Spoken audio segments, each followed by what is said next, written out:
1966 সালে মুক্তিপ্রাপ্ত এদেশের প্রথম হাসির সিনেমা 13 নম্বর ফেকু ওস্তাগার লেনের 60 বছর পূর্তিতে এর বিশেষ প্রদর্শনী হবে চ্যানেল আই এবং ওটিটি প্ল্যাটফর্ম আই স্ক্রিনে।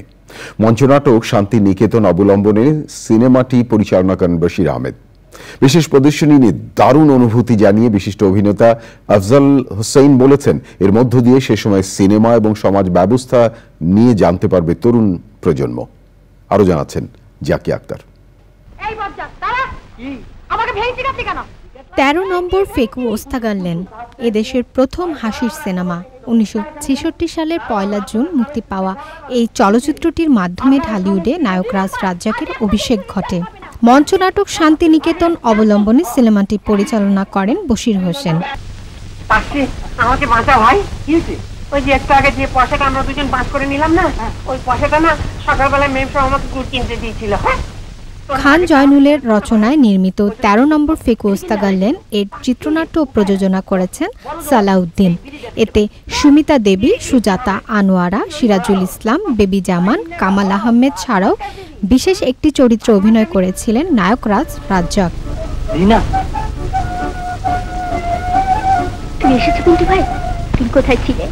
একটু বাইরে গিয়েছিলাম।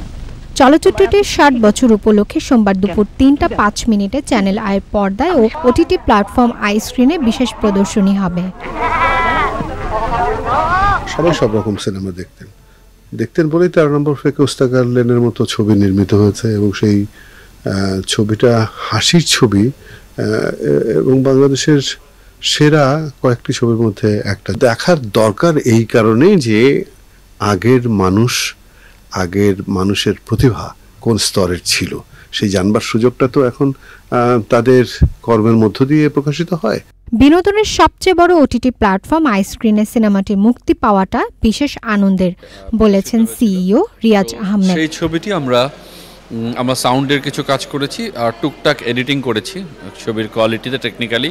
তারপরে আমরা চেষ্টা করেছি ছবিটিকে একটু ওই ফরম্যাটে রাখতে। এটা একটা ক্লাসিক ছবি, চমৎকার একটি হাসির ছবি।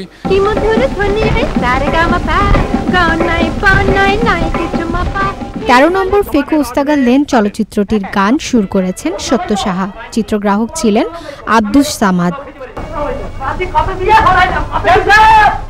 পপুলার ফিল্মস অ্যান্ড থিয়েটার্সের পরিবেশনায় সিনেমাটির সম্পাদনায় ছিলেন বশির হোসেন।